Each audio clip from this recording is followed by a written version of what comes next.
Let's say I have a module that I've created. I call that module my module. So this is the name I'm giving to the module. I call it my module. And within that module, I'm going to be creating two functions. The first function is greet, and the greet is going to take a parameter called name. And you're going to put your name. When you put your name, I'm going to say hello, your name. If I put in name David, it's going to be hello David. And I have a second function is going to be adding two numbers, two integers. Hello guys, welcome to my YouTube channel. Today is the day 12 of my 15 days of Python series. We've had series from day 1 up to day 12, and in today's video we'll be talking about something very interesting if you're to work with Python. It has to do with packages and modules. Well, you might ask the question, why is this necessary? Let's say you're building an e-commerce website and you want to kind of manage all of the processes. If you're building an e-commerce website, you won't just have a single function defined, or just like all of the examples we've been doing to print hello world is much more complicated, because you need to manage the user listing, the product listing, user management, a whole lot of complicated process that goes into building this website. And that is why you would need modules and you would need packages to sort of organize your code and make them more presentable in such a way that you could call a module and use the functions from that module. So what are we going to be covering today? We'll take some time to understand how to use modules. We'll be importing, seeing how we can use aliases and creating custom modules of our own. And secondly, we'll be understanding packages and the structure of packages. How does package come? How does module come? And to an extent, we're going to be touching a bit on libraries. And we'll be installing and using external packages with pip. And then we're going to look through the Python standard library and its modules. What are these common modules that you have within the Python libraries, and how you could use that as well when you're trying to work with Python. And finally, just like we've been doing in all of our examples, today is going to be quite interesting because we're going to be creating modules and we're going to be importing modules. And I'm going to walk you through how we could do that. An introduction to module. A module is a file containing Python definitions and statements. Our module helps organize code into manageable sections and enable code reuse. And within a module, you could have all of your functions defined, just related function within that module. You could have one module, you could have two modules, you could have three modules based on how you have sort of organized your code and based on the project that you're working on. So it's not restricted to a single module, but just know that a module is it's nothing complicated, it's just a file, the file containing Python definitions and statements. So you're able to reuse it across different scripts without needing to rewrite this script all over again. And you remember when I talked about functions, the essence of function is that when you define a function, you use the function multiple places. And the way to use the function in another script is to put it within a module and import it into that script and use it there. Now, how do we import modules? It's quite straightforward, and all through this course we've been doing this, but this is the first time we're just going to explain the logic behind it and how we've been doing, because we've done importing of maths, we've done importing of OS, we've done importing of a couple of Python standard modules. I'm going to explain some of those standard modules later on, but this is just to show you how you could do the simple import of modules. You can import a module using the import statement, and that is quite straightforward. You just do import math, and math is a module from the Python standard library. I import math, and when I import it, I can actually use math. Within math, there is a function called square root, and I could say math dot the function from the module, which is square root of 16, and the square root of 16 is 4.0. So I import the module, and within that module, I could actually use a function from that module to execute my code. You can also import specific functions or variables from a module using the from import statement. Instead of saying import math, the entire module, you could actually be interested in a specific function in that module, and you could say from math, which is the module, import a specific function or specific functions. Is not just restricted to one. And here I'm importing square root and pi, and I say square root of 25, and I call pi, and pi is 3.142, and I could have all of those outputs. And when you're working with something more complicated, you could import other functions and use it to work around your own code problem. Another thing you could do is to alias your modules. You can give a module or a function an alias using the keyword. And later on, you can use that particular keyword when you want to use it. Look at the previous example I had. When I wanted to use my module, the function in my module, I had to say math.square but actually I can say import this as m, and if I import this as m, I don't need to put math here again, and that is what we have here. I imported math as m, and when I did that, I could simply say m.square root of 16, and I have the same output. Again, I could say from math import square root as square root. Well, this looks quite long, but you could shorten yours if you want and use any alias you want to use. And I could say print the square root of 25, and I have that done here. Of course, most things in Python, the whole essence is for you to be very, very flexible to creating your own and to be able to use it within your own program. So you can create your own module by writing Python code in a .py file and then importing it into another script. Very, very simple. The same way we've been creating all the files we've been creating, you just go to your directory, you create a .py file, and voila, you have your module created. So let's say I have a module that I've created. I call that module my module. So this is the name I'm giving to the module. I call it my module. And within that module, I'm going to be creating two functions. The first function is greet, and the greet is going to take a parameter called name. And you're going to put your name. When you put your name, I'm going to say hello, your name. If I put in name David, it's going to be hello David. And I have a second function, is going to be adding two numbers, two integers together, and it's going to return a plus b, this and this. And it's within my module. I could actually import this module to say import my module, or I can say from my module import greet. So this is it. Using the module in another script. So I go to another script and I import the custom module and use its function. So here I've imported all of the module. The main.py is where we bring in all of the different modules together, because I could have different modules all scattered everywhere, however arranged in packages, which we're going to explain later on. But it's within this main.py I kind of orchestrate all of this and I use them within the main.py. And I have a main.py that I create, and within that script I could import my module. I could now say my module.greet Alice, and it provides hello Alice. And I have my module.add. I provided two numbers I want added, and it gives me the final result, which is 8. Now, we've said a lot of things about modules, but what about packages? What are packages? And a package is a collection of modules organized in a directory, hierarchy. Packages allow you to structure your code in a hierarchy. Remember when I talked about the e-commerce website? In the e-commerce website, I could have a lot of modules with functions that are trying to solve the user management part of my website. And it could be very complicated if I just have a bunch of modules scattered everywhere. It makes sense if I'm able to arrange them in a sort of directory called the packages. So I'm going to create the first package that is going to handle related modules. I have the second packages that is going to handle related modules. So the first package could be all of the modules that have to do with user management. The second package might be all of the modules that have to do with product inventory. The next one could be all of the modules that have to do with product listing. The next could be all of the modules that have to do with styling. And you just have these packages as collection of modules, related modules, and within a hierarchical structure. To explain this better, I'm going to create a package, and here I give the package a name, and I give it a name, my package. I create a directory with an init.py file and some modules.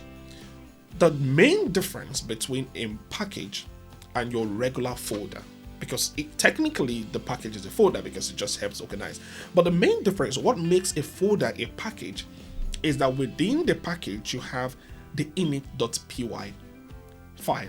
The init.py file is what says that this is not just a directory, this is not just a folder, this is a package, and you could actually call this package in another file.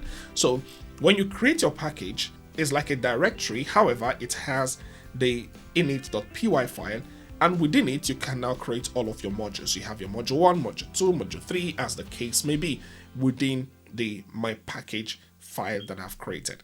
Now let's explain how this could be used. And remember that I created all of those modules, and those modules are within the package.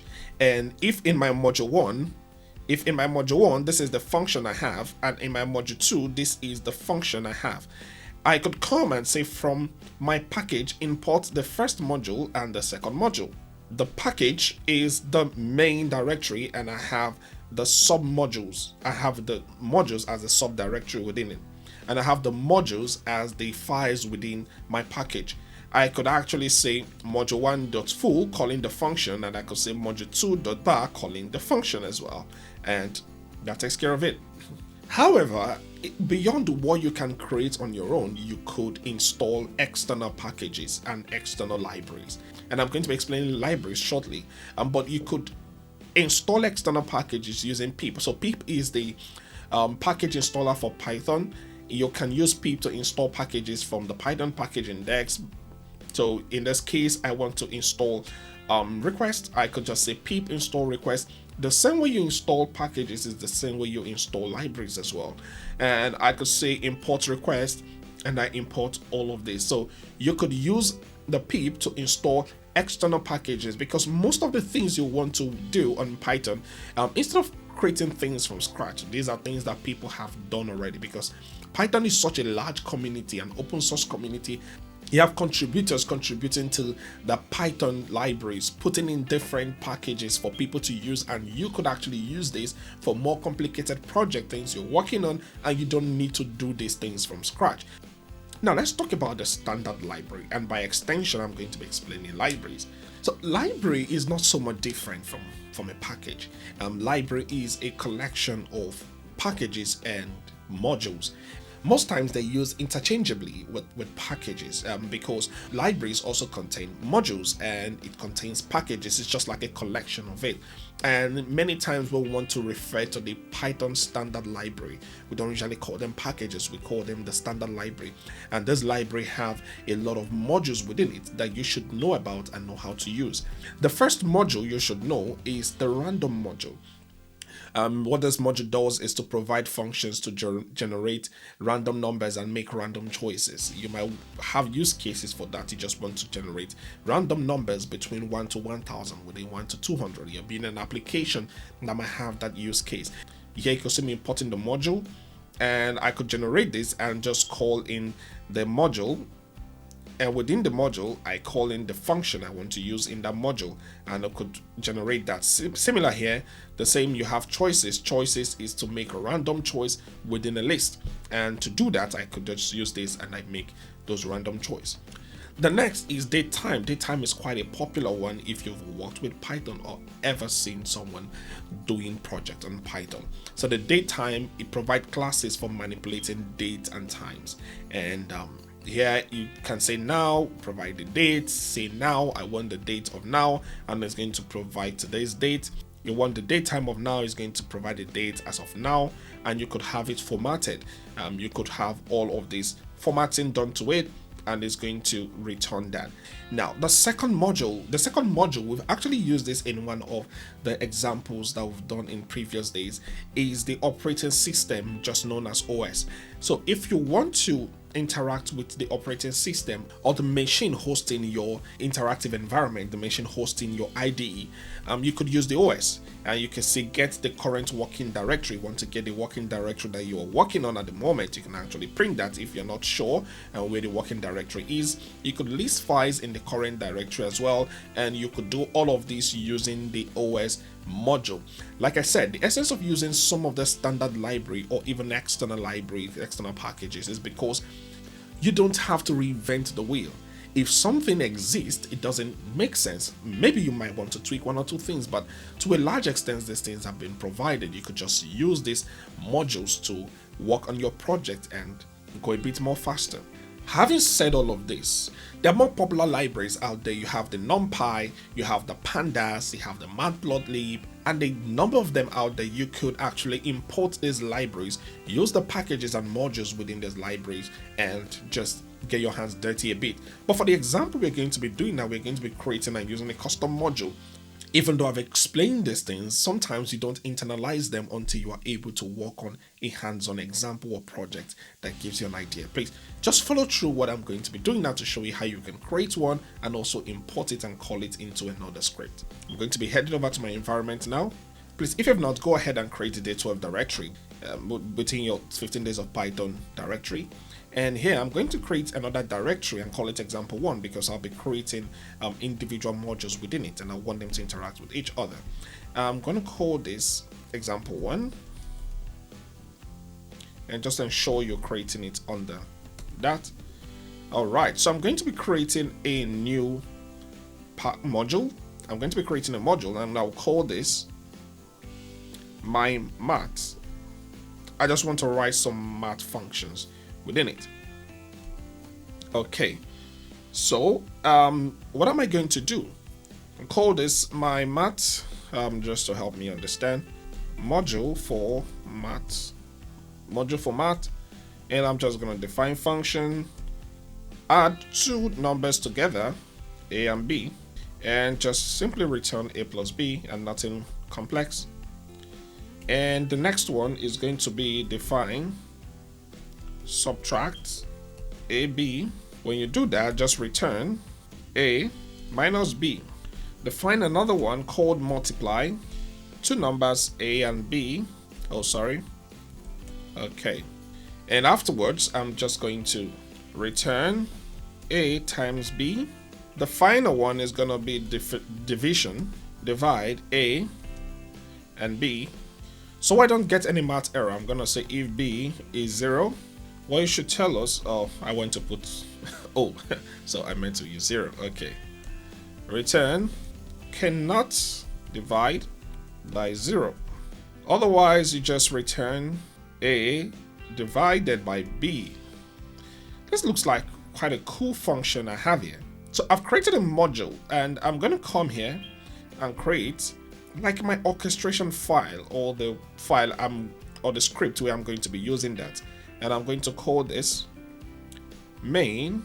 Within my main, I could now do import my math. I can now print just to make everything faster for me, I could just say as m. I just use that alias for everything I'm going to do. I'll say m.add 10 and 5. Didn't put a bracket here. Oh, cool. I'll close one more bracket. Yeah, I'm just going to do this for all of the different functions I have. So here I have add, subtract, multiply, and divide. I've created my module and I've called the module and gave it an alias, and with that alias I'm able to use the individual functions within that module. And how do I do next? I'm just going to run this. Voila, I have all of my outputs here, and you could try this and see how that goes for you. In the second example, we're going to be using an external package. We'll see how to import an external package and use it within Python. We're going to be installing an external package, and I'm going to show you how you can do that within PyCharm if you're using PyCharm, and if you're not, I could also suggest how you could have it within the environment you might be using. And I've come here to create a new directory called the example2 within my day 12, and I've created the main.py. I'm not creating any internal module because I'm going to be installing an internal module. Because the focus here is not how to write the script, I'm just going to paste in the script, but I'm going to explain anything that you need to know, but more importantly, how we can have the package installed. Here I'm going to be doing some things with pandas. I'm just going to be creating a simple data frame of name and age. I'm going to be putting it into a pandas data frame, and after that I'm going to be printing the data frame. And when I print the data frame, within the data frame I'm just going to also leverage the function within pandas to look for the mean of that. Let's see how we can do that. But the problem I have here is that I'm going to have an error when I run this because I've not installed the pandas package. If I run this, I'm going to have an error to tell me that no module named pandas. If I was working with other IDs like Anaconda, or I'm doing this thing on any other environment, it would have been easy for me to just do the pip install. But within PyCharm, is quite different. If I want to install the pandas, I could just go and ensure that you are within the project you're working on, and I go to my settings.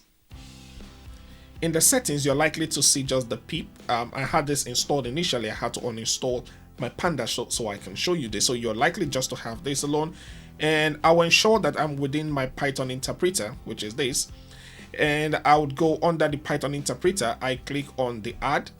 I want to add a new package, and I'll allow this to just run for a while. Then I'll search for pandas. The first one there, which is pandas, and when I see what I want, have it highlighted, and then you just click on install. It's going to take a while, just give it some time. It tells me that pandas installed successfully, and I could just close this, and here you can see that it even went ahead to install the NumPy and some other packages. I can click on OK here. Give it a little time, you'll see that the error under the pandas is going to clear out shortly. Now this is cleared out, and it tells me that this is installed. And if I should run this again, I'm going to have my data frame, the name and the age, and also I have my main, which I have defined using the function from pandas. So you could do this. You could install external packages, you could install requests, try one or two things, and let's see how that goes for you. If you found this video very useful, please like and subscribe, and also share with anyone that you think might be struggling to understand Python, even packages and modules, on how to work around that. And I'm going to see you in my next video, where we are going to be talking about something else very, very exciting. And the next video will be day 13. This is day 12. I'm looking forward to seeing you. Bye for now.